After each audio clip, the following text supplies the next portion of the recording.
Well, good afternoon, ladies and gentlemen. Compañeros, bienvenidos. Thank you for coming to my talk. My son was trying to rig up a little Ecuadorian music for you, but the band was late. Oh, well. We'll hear a bit more. It's just that if you know, on the ship, the internet is restricted for downloading things, and we don't have CD players, much less a rhythm section here in my band, at least. But today I was going to talk about Ecuador. Maybe some of you have been there. But first of all, did you have a good time in Peru? Yeah, well, it's still a remarkable place of discovery, even past, present, and future, maybe. And today I'm going to talk about the conditions of Ecuador, which is, of course, named after where it is on the equator. So it came via French and Spanish to be known as Ecuador. I've been coming here since I was, I think, 20 years old when I was in my vagabondage, backpacking, hitchhiking all the way from Mexico down to Panama, through Colombia, Ecuador, ended up living in Peru and finally in Brazil. But I've come to Ecuador many times in the mountains, in the Amazon area, and also by sea to the great port of Guayaquil, where we are now headed. This country, though, is distinguished because it's in the center of, or rather, in the center of the country is the great Andean range. Actually, many of the highest peaks are in this section, but you're not very far from the sea. There's Guayaquil, where we're going. It has a long coastline. We are now offshore about here, coming in the morning in Guayaquil. But they call this the nation with four regions that are completely distinct from each other: the Amazon basin, the highlands of the Andes, and then the coastal shoreline, and then what they call insular Ecuador, which is, we know as the Galapagos Islands. And so this is a very dramatic piece of land, not a large country, about 18 million people. It's one of the smaller countries of South America, so it's often had to, let's say, proclaim its independence a few times. But again, Guayaquil is in this great Guayas river valley, but you can see the height of the mountains. Chimborazo, that's the biggest, 6,310 meters. That's almost 19,000 feet.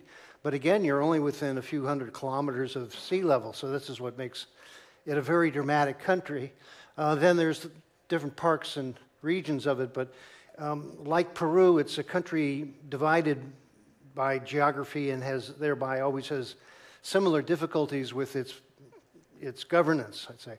But it was named by this French philosophe who came over in his scientific work to measure exactly where the equator is. And they did this in Africa and Asia. This was to be the investigation in where does the equator lie by astronomical observation, celestial observation, where does it lie in South America. So he came and then he did an expedition in 1738, later published this document in 1751 of his measures of the world. And he is honored at a monument up outside of Quito with the great equator going through the monument to his research. Now, of course, that was recent news, but many other people had been here before. In particular, this is a Incan sun temple to Inti Raymi, the sun god, with a astronomical observatory and ceremonial center there. The Incans probably thought they were always at the center of the earth, like most great empires. But meanwhile, in Ecuador, there were a lot of other peoples. These are just some of the local groups that are historical. Again, we are going into Guayaquil. There are others that are out in the Amazon, and this has been a subject of great territorial dispute. The Incans came up and they set up outposts here and control the highlands, but they could never subject the lowland people, much less the Amazon people, to their rule, which was mostly taxation. And they did not conquer all the way up into Colombia. They had trade. This is with them trading with, you may have seen these at the museum, the quipu, the string calculated records that they would pass up and down on the roads to do business and to send messages. They had no written language. But we were here last week, and we were, after a tour of the town of Manta, we were taken on an archaeological dig up in the mountains north of Guayaquil. We're not going to go to this place because it's many hours away from Guayaquil, but this is a recent dig where they are finding evidence of what they call the monteros, or in Spanish mean the mountain indigenous people, or the Mantabi is their own language. So they've, like we saw in Chan Chan with a living actor playing the part, here's the king of the Mantabi people, Monteros, greeting us at his fancy palace, which was a mud-thatched hut. And this is a reconstruction from their excavations. And they, let's say they did the Disney thing, and they had life-size action figures made out of what they think the people were like, with their headdresses and different iconography. And this is fresh information. I've been to Ecuador a number of times and never heard of this until it came up on the offerings of go to visit the archaeological museum. But they're characterized by a lot of face paintings, large noses, and then the chieftains would sit in these stone-carved thrones. And so they keep finding them in the mountains, at the remains of modest little settlements. These people did not build giant masonry fortresses like the Incans did, but they were also never conquered by the Incans. And this is one that illustrates how they face painted, and the royalty supposedly were the ones that had the biggest nose. And so it may be exaggerated, but it's sort of that's one fashion statement. But they were known to live on the shore and trade it with the uplands, but they were master boat builders. And it has come out through archaeological research that these people built balsa wood rafts and were the trading peoples along the shore, to the point where they think they were one of the links between Mexico and Peru, because in Mexico they found ornaments that are made out of this shell that only grows in this part of Ecuador, the spondulus conch, they call it, conch. And this was made into jewelry or powder, and they found them in the regalias that they found in Teotihuacan in Mexico City. So these people in their simple craft would trade extensively up and down the coast, and their balsa wood rafts were the inspiration for the Kon-Tiki voyage of Thor Heyerdahl, who built a big one and sailed over to Polynesia. Well, they've been finding more artifacts, much of which is, again, mysterious because they don't come with a written instructions of who these characters are. But this one is called the Venus of Mantabi. It's about 4,000 years old. So people have been here for a long time and had their lives and ceremonies, of which is now still a mystery, but they keep finding more, including this fellow who really should get somebody to check on what is going on with him. I think he's actually an ancient version of Pokemon, right? So it's interesting what they find these days. But anyway, Ecuador was sort of a side province of Colombia, New Granada, and also the viceroy of Peru. And so when Bolivar and San Martin declared the independence of these American states from Spain, they have ever since disputed the borders. So originally, Ecuador was part of the larger nation, which included Venezuela then, and it kept over the years breaking into local territorial fights, and even Bolivar and San Martin did not agree about what the future of South America would be. Bolivar thought it should be a republic and a secular state. San Martin thought it should be a monarchy with authority given to the church. And so they set up a conflict which goes on to this day. And these parts of South America have been disputed in wars all too regularly. Even the Chileans and the Argentines argue about Tierra del Fuego. The Bolivians claim this part. The Peruvians and the Chileans had a fight. Ecuador's been chopped up between all of them. And it was only in the Rio Concord in 1986 that they finally settled their border disputes. When I went through the area, I had to get permission of both militaries to go down where I did in the Amazon. Well, this Creole from Venezuela led the Bolivarian army down to defeat the last of the Spanish loyalists in Quito, which were mostly giving up because they had no support from Spain. In the 1820s, it had been invaded by Napoleon, and they had so many problems that the American colonies were basically pretty much let go. But Sucre formed the nation of Ecuador with this escucha of the condor and the the rivers and the mountains and all that. So this is the pride of this particular nation. And it has been so isolated that it developed its own local products and varieties. This is an interesting illustration because it has all the tropical fruit. That's a guava. We had one of those yesterday. And, she's holding different things and has a beautiful lace dress that probably was made here. So this was the, let's say, quiet town of Quito, which was always a small town compared to Lima or Bogota even, but it's the second highest capital in any nation at over 9,000 feet, over 3,000 meters, matched only by La Paz in Bolivia. And so this square still exists in Quito. But again, the divisions over all these river valleys and such were sort of a tedious list of who had enough force to try to take more land, and a lot of it was just indigenous land, didn't really have much economic value, except that the Peruvians took this side of the Napo and the Marañón, that was finally returned to Ecuador. So now you have the Quito, the capital. We went to Manta last week, and here we are going to Guayaquil. And the country's been sort of truncated by Peru and Colombia, but it's still a beautiful place, and whatever the politics be.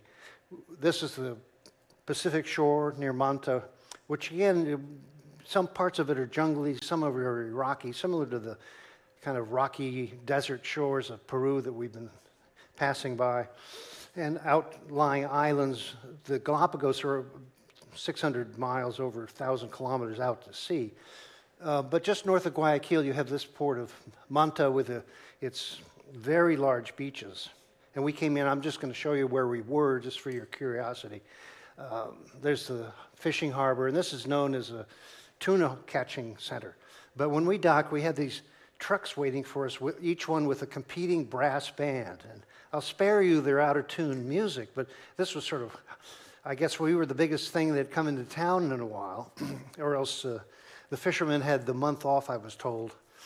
But curiously, I looked at my pictures and said, what does this say? Well, that one says, Ningún mar en calma experto en marinero. No calm sea makes an expert sailor.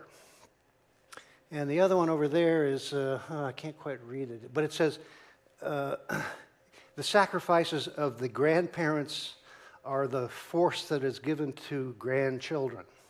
So you think about that. And this is Manta. It's sort of a resort community with hardly anybody coming to it because it's so out of the way. Its beaches are better than many places, but they're mostly empty, and they have the local community. But I think we're the first cruise ship to come in there, so they were all gawking at us. But it has a few cafes, but mainly it's a center for the tuna fish industry. They go out catching. That's the biggest one they ever caught. It's still fresh. But here's the statue to the unknown fisherman with his tuna. And so the town is, let's say, lives off of its fish market. And along the beaches, they're still building wooden boats. This is kind of a rare sight in the world. They're bringing down lumber over from the highlands or the Amazon and knocking together local craft. But the big catches by big monsters like this, these go out for months at a time and, let's say, do their damage to the ocean. But the result of it is we have delicious food, even on this ship. Not that we do much fishing off this ship, but this is like Peru, you have ceviche and all this fresh seafood, which is the main staple along with rice and potatoes. But I don't want you to get too hungry looking at that now. Everybody should take a relaxing hammock break from feeding time, right? So near Manta also there's a little town that specializes in the Panama hat, or well, they call it the Ecuadorian hat, but it was, you'll hear again, Teddy Roosevelt was given an Ecuadorian hat when he went to Panama, and he felt it was so good that he ordered 10,000 of them to give out to everybody so they wouldn't get sunstroke. And so now in Ecuador they say, well, we call them Panama hats just because that's, everybody knows it's out of a special palm that is stripped and then hand woven.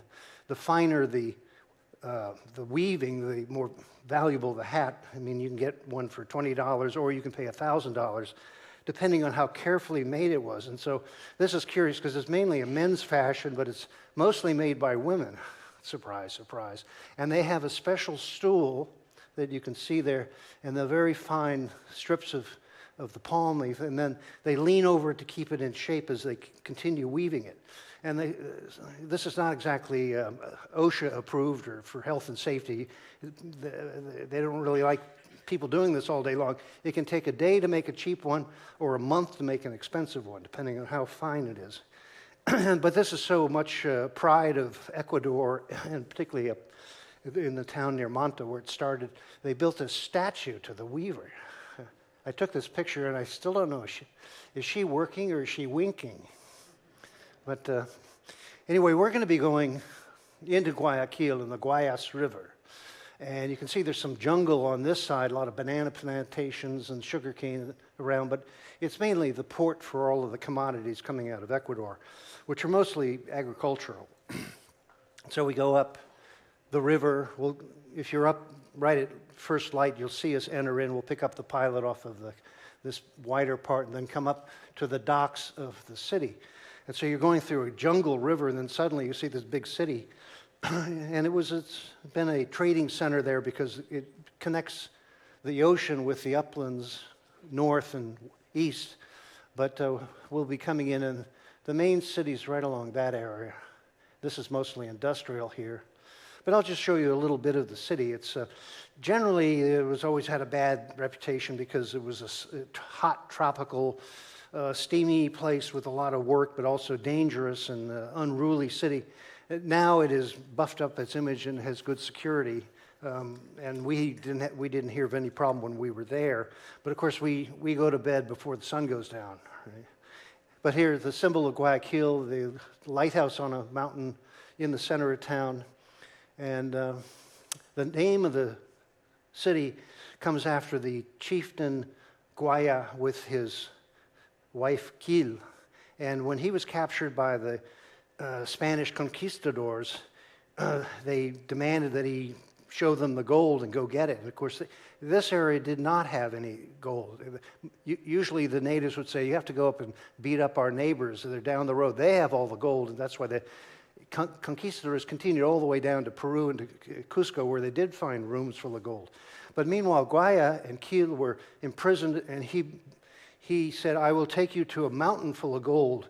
And he had led a party up into a peak where he was with his Spanish guards, and he said, it's under the rocks here, and I'll show you how to get it if I could borrow your sword. And they stood back. He took the sword. He immediately killed his wife, Quil, then killed himself as a sacrifice rather than submit to the Spanish.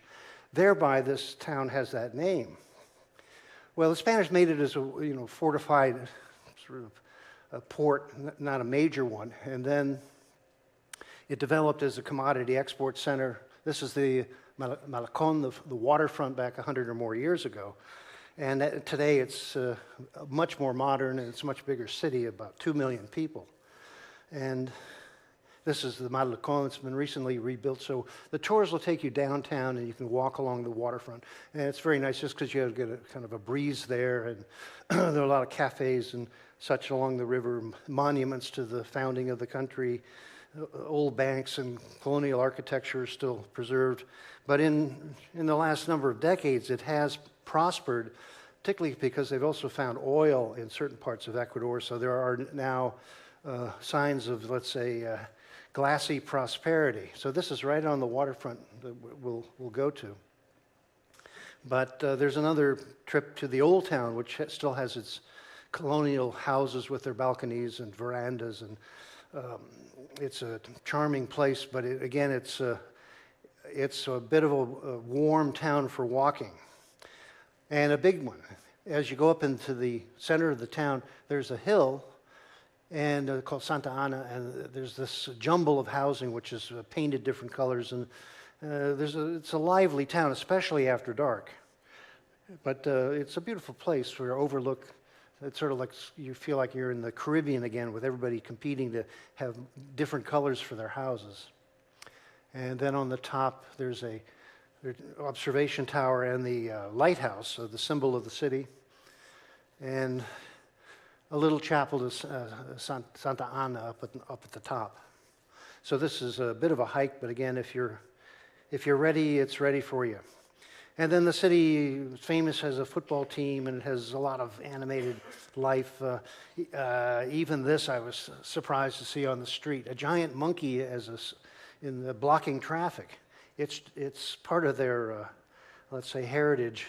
Because they also, this time of year, for New Year's, they make all kinds of paper mache monsters. And they take them out, make them out of cane and sticks, and then they paper mache, and then they paint them all up. And this is a tradition in Guayaquil. They call it Año Viejo, the old year. And what they do is they give it, everybody gets one, and they talk to it and tell it all the troubles of the year. They give them to the kids, and you can complain all you want, because on New Year's Eve, they take them all to a plaza, and they burn them all. It's like Burning Man, but for the kids, too. And, of course, some things are forever, like Bart Simpson. But we'll see this on the streets of Guayaquil, because it's this week that they're all doing it, and their families are going out, getting enough cartoon figures for everybody. So that's the big city of Guayaquil. Now I'm going to take you up into the mountains. So you can see how flat and oceanic it is here, but the whole center of the country is this tremendous range of mountains, up to over 5,000, almost 6,000 meters high. And so this was in the old days very impassable. Before horses were here, they were always walking trails, maybe with llamas to carry things, but things were very far away, and there's an Ecuadorian proverb that says, step by step, you will go far. And of course, that's the motto of many a mountaineer. But these mountains are tremendous, and they rise very steeply from the sea, then up the valleys. This is one of the biggest ones, the volcano of Cotopaxi. Chimborazo is the other one that is these sort of majestic volcanoes. They are still active. They have fumaroles and earthquakes up here. So the Andes, as I talked before, are still rising because of the plate tectonics. So then you have impassable places. They're just very hard to get to in the old days. But now a lot of mountaineers come and try to summit all these many peaks, many of which have no trails, and they're really, truly wilderness. And in the valleys, you have settlements, agriculture. In the lowlands, lower valleys, you have corn, maize. In the upper ones, you'll have potatoes, with the staple of the Andes. And maybe in salt, we'll have more variety of potatoes, because they grow them in all sizes and all kinds of flavors. And so here's another village north of Quito, which is Otavalo, they call it, which is a large valley that, again, this was not conquered by the Incans, and so the local Otavalo people, indigenous people, did make an agreement with the Spanish to have their own independent region, and they still have that with the Ecuadorian government. They have their own self-government as a sovereign people in Ecuador, though this is the plaza in the old town. But most of it outside is agricultural, so they have a lot of ranching, fields of corn and quinoa and things like this. And here's a local specialty of cooking capybara, or cuit, they call it all different names in different parts of the Andes, which is a lovely rodent. I hear it tastes sort of like, but anyway, that's not served in salt. But the people in Otavalo are famous as weavers. So you've already seen in Peru, you have all these fantastic weavings, which is just the tradition of the highlands. And the Otavalans will spend all year making things, and they're famous for getting on their llama or now on a bus and taking their goods to the city like Guayaquil or all over South America. One writer called them the gypsies of South America, being able to make things and travel. I once met one on Fifth Avenue in New York, and he had brought a poncho full of stuff, and he got a plane ticket, and he was going to be there for a few days, sell it all out, and fly back to Ecuador. And at one time, I was up in the highlands in Otavalo, and it was a bright, sunny day, except we were up 5,000 feet or so at the equator, and sure enough, within the afternoon, I got sunstroke and fell unconscious on the street outside of the town. And I woke up a week later in a hospital in Quito. The local people had picked me up, put me in probably a private car, taken me to the hospital, and then they saved my life. And so the other day I met one in Manta, in Otavalo, and I said, "Thank you for saving my life." I told him the story. They said, "Well, we understand, we'll save you again, but I recommend, gringo, you should always wear a hat." So I always have a hat. Even I sleep with a hat on, just in case. So these are very charming, warm, kind people. And I only survived my paseo, I call my wandering, by the kindness of these people up and down South America. And this is a festival day where they dress the kids up in their various garb. And again, you'll see in Guayaquil, there's a tremendous central market with all this kind of highlands weaving. Of course, they used to use vegetable dyes. Now it's all sort of psychedelic chemical dyes, so it's brighter than ever. But Ecuador, like Peru, is sort of a center of great handicrafts. This is Quito, the capital, which is ballooned from maybe 500,000 when I was there first to probably 2 million now, so it's sort of spread as the capital and the political center with its old Plaza Mayor, the cathedral, the center government buildings. This is a Jesuit monastery that's still open or closed. And this is where all the ceremonies for the nation happen. And so like many a small nation, people generally know each other or know of each other. And so, but Ecuador is a constitutional republic. And so here's a parade for the inauguration of a previous president. And in the government building, I found this picture. They left all these canoes in it to remind the Spanish that the natives are still there, I suppose.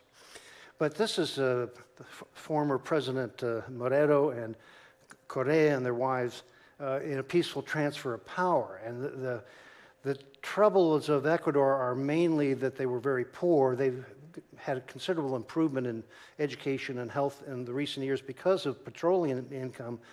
But the other problem is the drug trade. And there was a presidential candidate called Villanueva who was assassinated while campaigning in 2017. And so there's been an attempt to suppress the cartel. Correa there, he had agreed to take American assistance, including a military base in Manta, to try to fight the drug cartels, which are rampant up to Peru, Colombia, and it's had mixed results so far. He also decided that Ecuador would only use the US dollar. They abolished their own currency because they, like many a third world country, they kept getting into debt, and commodity prices would crash and their own currency would be so useless that he, like is proposed in Argentina, is just eliminate the currency, just use the dollars. Or they wish they could use the EU, but they're using the US dollar, and it's stabilized their economy, and it's made it a more prosperous country. So this is the current campaigners for President Luisa Gonzalez of the Conservative Party being protected, and also Daniel Noboa, who's a centrist, and also comes from a family that has some of the largest banana plantations in Ecuador. You see they're wearing, vests and such because the cartels have been ruthless as they are wherever they pop up. So there has been a lot of security, and here's a shipment on a transport that was caught in the Netherlands with that much raw cocaine on a ship out of Guayaquil. So, but sometimes you're not sure who to trust, the authorities or the crabs. But I'll just, beyond that, I'll take you to, I have one last saying for politics. It's an Ecuadorian saying in Spanish. It's, the pot that belongs to many is poorly stirred and boils often. So this is another city in the Central Highlands, considered a sort of a Switzerland of South America because it's very pleasant weather and, or rather not Switzerland, but a high mountain resort, but a pretty big city with classical Spanish architecture and such. But it's on the line. That's Otavalo, Quito, Otavalo, San Lorenzo. They're planning to build a railroad to kind of unify the country. That's Cuenca down there. And we, of course, are right here in Guayaquil as of tomorrow. So that's an ambitious project because the rails are expensive and they just don't have that many people or funds to do it. But otherwise, it's a very long way with rudimentary roads. Now, if you go over the mountains, you end up in the uplands of the Amazon, which fall off from the peaks like this. And it's very spectacular, but fairly impossible to get down some of these things. Again, adventurers go there, they go rafting and climbing on this particularly sort of a cloud forest jungle. And then as you go down, it flattens out into the general Amazon basin. And those of you who've been to the Amazon or know it's just full of life, like these loro, they call them, the singing bird, and a few boa constrictors and jaguars and all kinds of life. But this is unique to the Ecuadorian Amazon highlands. It's the Andean bear, which sort of looks like he wants to become a panda. But they live in the trees and up high in the cliffs and can climb, unlike most pandas. And then they eat Spanish, that kind of moss that grows on the trees up there. And then there's my favorite friend, the sloth, who's always happy to wake up and see you. And they live, again, up in the high trees, and they live off of the algae that grows in their fur. And they have this sort of biome in their fur, and they just lick themselves all the time, and it rains on them, and it grows more. And so they live in the tree that way. It's sort of a unique diet. I wouldn't want to have it. But anyway, the Ecuadorian Amazon has the same problem as the rest of them, the incursion of mining, petroleum in particular, deforestation. And so this is a Jivaro man testifying about the oil spills done by the Chevron Corporation. They went and drilled hundreds of wells and had toxic spills and such. And so that group, along with the Native Coalition, sued Chevron and won a big settlement for them finally to clean up what they had left. In the good old days, they would have done this, a little shrunken head action and such, but now they have lawyers to do that for them. And in the Amazon, they've opened up eco-tourism resorts. This is on the Napo River. So now you can fly in on little planes and then spend the week in the jungle and enjoy the, let's say, the warm hospitality of the local people. But on the other side of Ecuador, I'm going to go out to sea to the Galapagos. So if you've never been there, this is one of those remarkable island groups in the world. I used to go there with Lindblad many decades ago now, but it's this 9 major islands that are on their own seamount out that far in the Pacific, and they have a lot of endemic, unique wildlife that was never afraid because they never had hunting or humans there before, except a few sailors would go by and pick up turtles for lunch. But now you fly out to one island, and then you go on private boats, or like Silver Sea does have its designated ship there, all run by Ecuadorians. This is all a national park of Ecuador. So you go out and see the different islands and spend a week diving and going and seeing this remarkable place, which is newly formed volcanic islands. Some of them eroded. You may have seen this in a few movies, the Great Needle off of the west side of the Galapagos. But the real show is either under the water with all the diving and species, or particularly the bird life. So there are a lot of unique boobies and albatross and such. You can ask Todd McNeish about some of them more than I know, but this is the famous blue-footed booby who is showing off his blue suede shoes. And they're all very tame because, again, there's no hunting or harassment, so you can go to the beach and get to know what the seals are talking about. They're usually whispering about us. But this is a naturalist icon of life in the sea in particular, and of course where the Beagle and Charles Darwin went to research led to his great treatise. But you can go and just go swimming with them. They're perfectly friendly.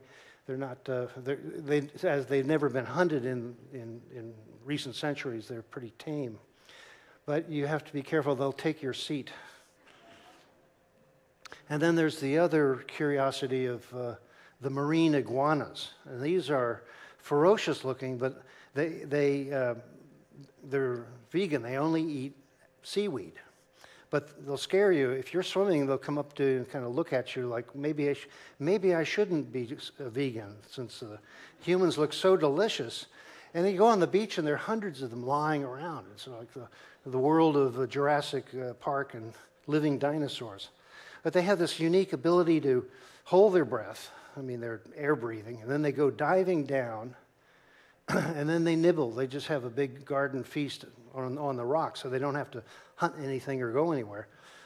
But they have a curious ability to take they drink up enough salt water, they have to expel the water. So they have a special gland that dries out the salt enough so that they can spit it out. And if you get close enough to them, they'll spit salt at you. Well, nicer are the sea turtles, of which there are 5 major kinds in the Galapagos area. And then there are land tortoises. And these are the other famous thing about the Galapagos is that the land tortoise, the Galapagos, like the ones you can see in the Seychelles, have somehow been isolated enough, and they've grown so big that some of them are up to half a ton, and they live for up to 200 years. So in the days of sail, ships used to go by there, and then they would just go pick them up, sling them out on the boat, and they'd put them on the deck and have soup later, but they would just sit there and stare at you until then. Now they're all protected. But you're not allowed to, sit on them and take a picture. There was one there, I don't know if it's this one, who died recently. They figure he was over 220 years old. And now the oldest one is in a zoo in London, I heard. And I think his name is Lonesome George. Well, longevity has its rewards, I suppose. So this country is quite remarkable just because it's so varied. And here again, it's Chimborazo, the active volcano, that sort of lords over the whole country. But we will only see this for a day, and so I just show you this bit of Ecuador in its majesty because it's a very rugged and dramatic country, but also very welcoming. And so I'll leave you with another Ecuadorian proverb. The strong forgive and the weak remember. And hands that give will also receive. But above all, he who does not go out to sea never learns how to pray. Well, except on a nice ship like this. Anyway, welcome to Ecuador and have a great visit. Thank you very much.